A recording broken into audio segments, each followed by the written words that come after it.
A second chance for a celebrated coach, but will he be lucky the second time around?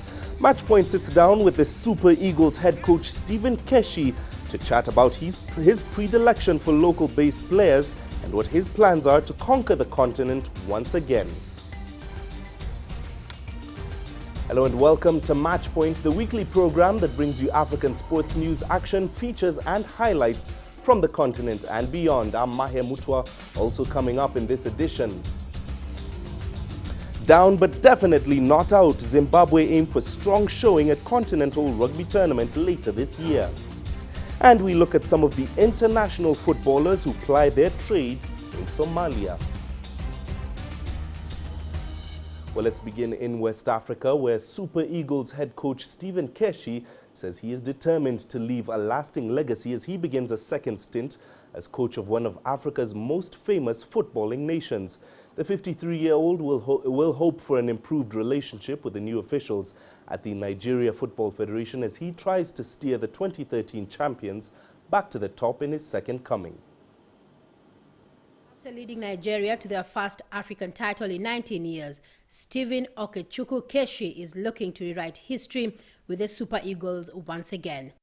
The former national team captain begins another stint in charge with June's qualifier against Chad in a 2-year deal that almost never happened.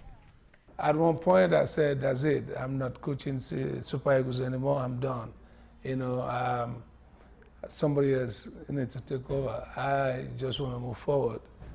But somehow, I'm still here. Although I had a lot of options at the point I had almost 7-8 countries. Keshi's second coming followed a change in leadership at the Nigeria Football Federation, with Amaju Pinnick taking over as president. Honestly speaking, I had good rapport with the last federation, but I think by God's grace this is going to be much better. 53-year-old Keshi is a big advocate of supporting local-based players, and he believes his return will allow him continue the process of building a formidable Super Eagles. It's very important for you to have that, that long period of time working with almost the same players, and because that is where that is how you're going to build your formidable team, by each of them knowing each other. When they can just smelling themselves, they know where they are on the field, and it will not take 1 year, 2 years, anywhere from 4 or 5 years to start feeling it. I believe the home-based players are the foundation of any national team. For me, this is where I came out from. Nigeria failed to qualify for the 2015 Cup of Nations and as a result relinquished their title from 2013. They face Egypt, Tanzania and Chad in Group G for the 2017 qualifiers. The coach is aware the fans will hold high expectations. Every Nigerian is a better coach than you are, mostly after the game. Keshi is in a league of 2 men who have won the Cup of Nations as captain and coach in Africa. But he says the legacy he'd like to leave is that he helped change the fortunes of many local-based players. The Super Eagles begin their journey to restoring continental pride in their AFCON qualifier against Chad. But for their coach, Stephen Keshi, it will be the new chapter in the story of his relationship with the NFF. This time he hopes it will be devoid of the off-the-pitch drama. Celestine Karone, CCTV, in Abuja, Nigeria. Well, staying with West African football, Hervé Renard has resigned as coach of Africa Cup of Nations winners Côte d'Ivoire to pave the way for a move to French Ligue 1 side Lille, the Frenchman announced on Friday. The 46-year-old led Côte d'Ivoire to their second Nations Cup title in Equatorial Guinea in February, defeating neighboring Ghana in a dramatic penalty shootout just 2 years after winning the title with Zambia. The Frenchman cited a new challenge as the reason for his departure from Côte d'Ivoire, who had signed him on a 2-year contract in August 2014. Renard did not offer details concerning the termination of his contract, saying only that there would be discussions between his new club and the Ivorian Football Federation. Well, to give us more insight into the fortunes of those two West African football giants, We can now go live to Abidjan, where CCTV's Celestine Karane joins us live now. Celestine, having been in Nigeria just a few days ago and having spoken with Coach Stephen Keshi, what will it take as the Super Eagles now begin the qualification process for the Africa Nations Cup? Well, Mahia, just a quick update first on that camp is that players started arriving on Thursday. 16 players had come by Thursday when we were leaving Abuja, and 12 are expected to have arrived by the end of this weekend. Of course, many of the players coming in at this early stage of that camp are local-based players. Stephen Keshi wants to work with them a bit as they wait for the foreign-based players so that he could select his final team. Now, Keshi says that the one thing that will make this tenure different and better from his last tenure is that they speak in one voice. And by this, I really mean NFF and Keshi. Many Nigerians here do not want, in Abuja rather, and in Nigeria, do not want a situation where you actually end up having the president of the country stepping in to solve some of the issues that we saw in the last partnership between these two groups, Mahia. Now, Celestine, you're in Abidjan now, and the Elephants, as we heard there, have just lost their influential coach, Hervé Renard. What next for the Elephants with the qualifiers just weeks away now? Well, of course, he left with 18 months left in his contract, and they have announced here, the Ivorian Federation, that Ibrahim Kamara, who is the current under-20 coach, will take charge of that team. Now, whether this will be in a position, in a full-time capacity for the longevity of these qualifiers, we do not know.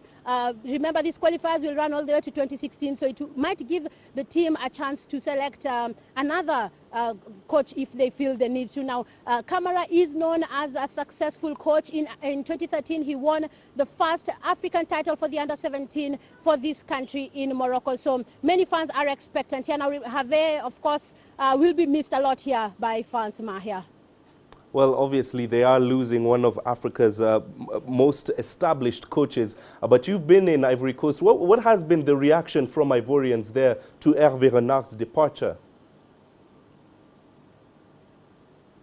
Well, of course, for one, Ivorians are not really very worried about their group in qualifying. That is Group I. They have Gabon, who are already qualified, who are the hosts. They have Sudan and Sierra Leone, so they are seeing as that will be a breeze through.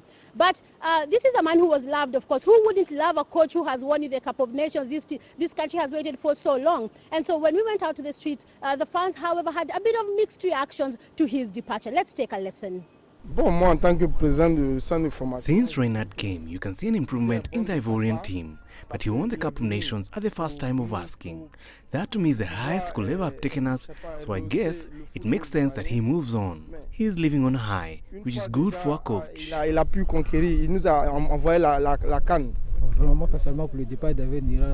I'm a bit disappointed because I think he didn't stay long enough. He still had 18 months in his contract. He was introducing a good system, one that the team was already getting used to. So now the person who comes in should at least continue the work he was doing.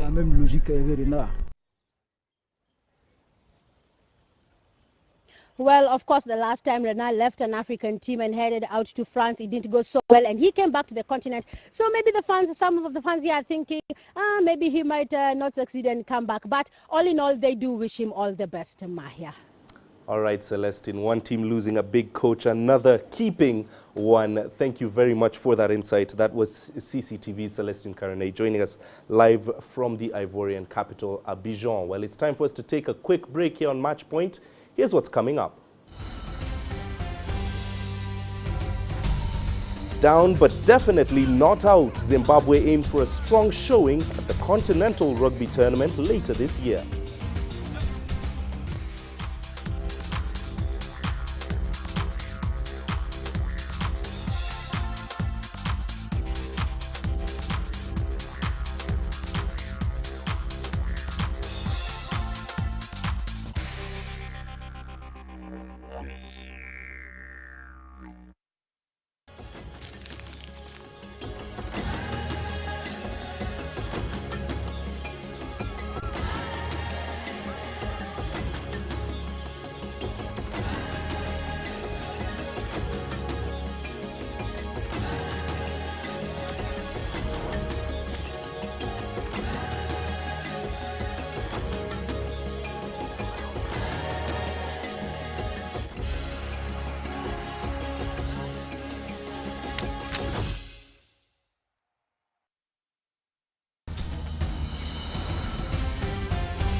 Welcome back. Let's talk rugby now. Zimbabwe's Sevens rugby team is hoping to shrug off its poor showing at the just-ended IRB Sevens circuit as it plans to mount a challenge for continental honours.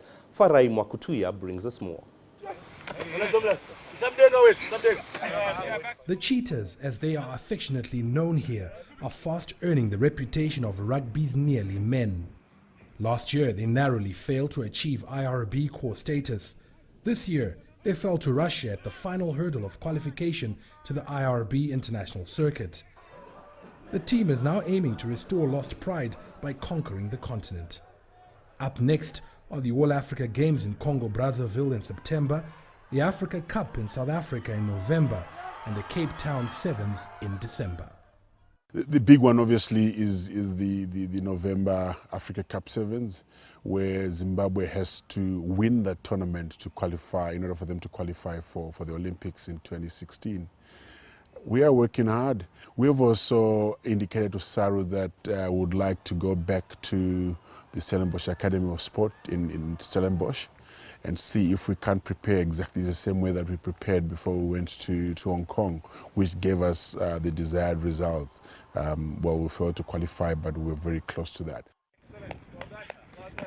But the country's lack of strength and depth is affecting preparations, with Sevens training sessions scaled down to accommodate the 15s camp ahead of forthcoming internationals.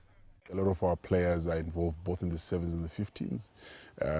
So we've sort of cut down on the Sevens and concentrated more on the 15s to give the players ample time to prepare for the tests upcoming in June and July.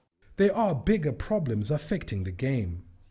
Zimbabwe has come so near and failed at the last hurdle. What is the missing piece to the puzzle to ensure that we qualify for the Olympics, we qualify for that IRB core status? It all boils down to resources and many other issues really, but the biggest one being resources. We just do not have the resources to prepare the team enough. You find that our camps are so short.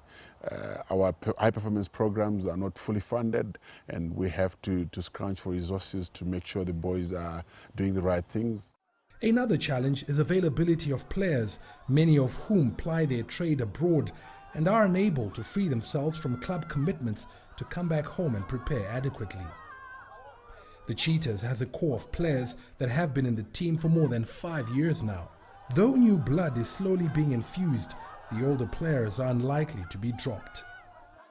Because we have this big tournament coming up that we want to qualify for, we have tried as much as possible to keep that core together, and you'll find the likes of Jacques Letao, Fortune Chipendu are still in the setup. We are after their experience, after that what they know best. Hopefully that experience will be enough to see the Cheetahs through the upcoming tournaments, in particular the Africa Cup, where old foes Kenya will be the team to beat if Zimbabwe is to make it to Rio next year. Farai Mwakutuya, CCTV, Harare, Zimbabwe.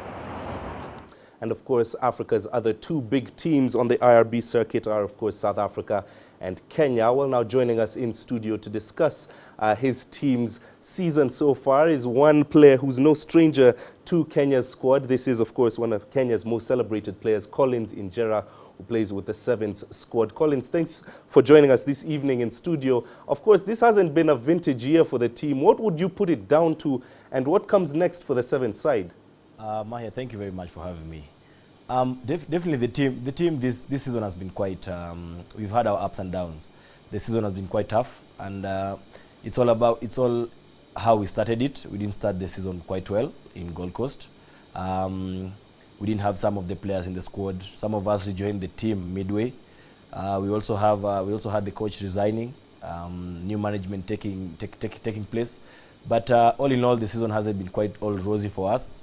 But at least we are glad we finished London on a silverware. So hopefully we'll take the momentum on through to the next one. Now, Collins, what about you as a player? What comes next? Are you taking a break? Are you looking ahead to the season that's coming up? Definitely. For now, I think it's rest. We have a couple of weeks to rest up. So we will go back maybe for after a month or so, after a month or two. We still have the All Africa Games. We still have the Olympic qualifiers. So I'm definitely looking forward for next season. It's going to be tough. We need to have a proper pre-season training so that we can be able, so that the bodies can be able to hack the upcoming season. As you know, the season has been increased to 10 legs. It was 9. Now we've added Vancouver. So we still have the Olympic Games next year, and it's going to be a long season. I'm looking forward to it. Well, finally, Collins, obviously all the headlines coming out of the final leg of the IRB series were about you and your signature on the camera. But focusing on what's important, you became the 3rd player to breach the 200 tries barrier. What did that mean for you personally? It was quite an emotional moment for me. I think not every player can be able to reach the 200 mark milestone.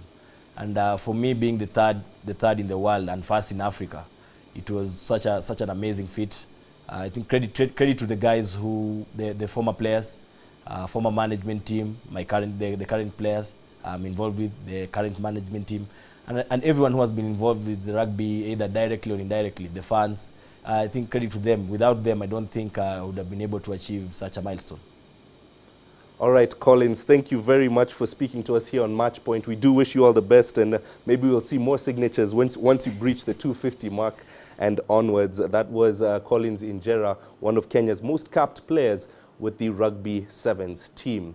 Well, now moving on, mountain biking is one of the fastest growing sports in South Africa, and the results being produced by the country's top mountain bikers in events across the continent are evidence of the massive popularity that the sport enjoys. One particular rider that is putting her name up in the lights is 19-year-old Bianca Hall, who was recently crowned African Continental Champion in Rwanda. CS Duplessis now reports.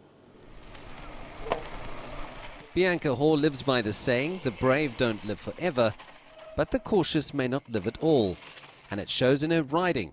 The Stellenbosch BCom student is fearless and recently won the African Continental Championships in Rwanda in trying conditions while carrying an elbow injury. I had crashed a few weeks ago and broke my elbow, so I'm on the mend, and we're on week 5 at the moment, so African Champs was looking very dull. Luckily the course wasn't too insane, so it wasn't too hard on the elbow, but yeah, it's on the mend.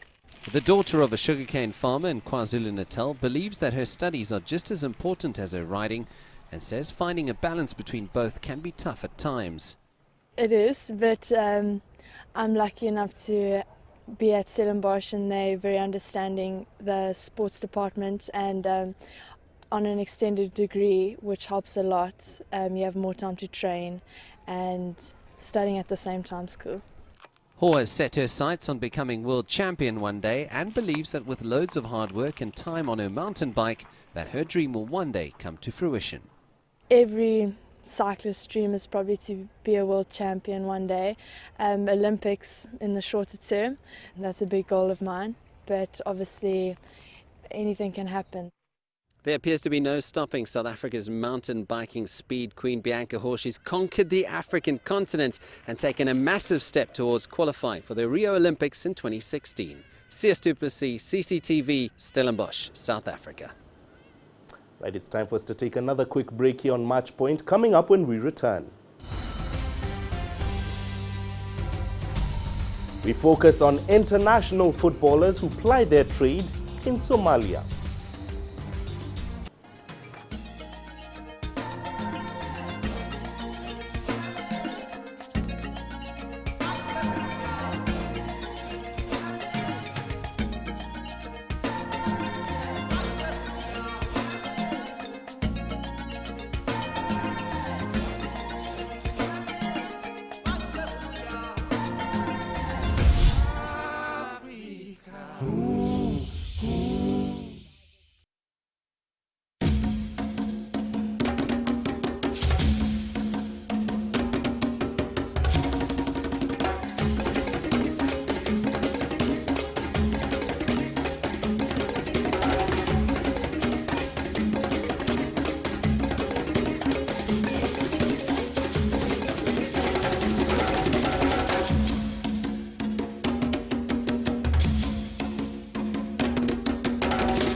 Usain Bolt's in town. We've got a rugby version.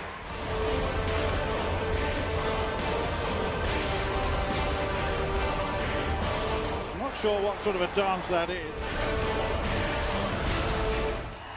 Zimbabwe of Ethiopia wins 10,000 metres gold.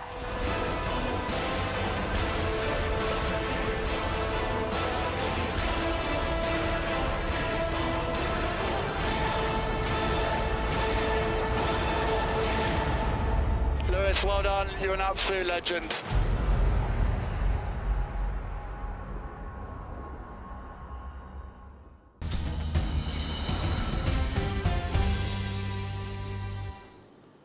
Welcome back. Turning to Somalia now, where football has recently been gaining national acclaim as the Somali FA has been reviving the sport.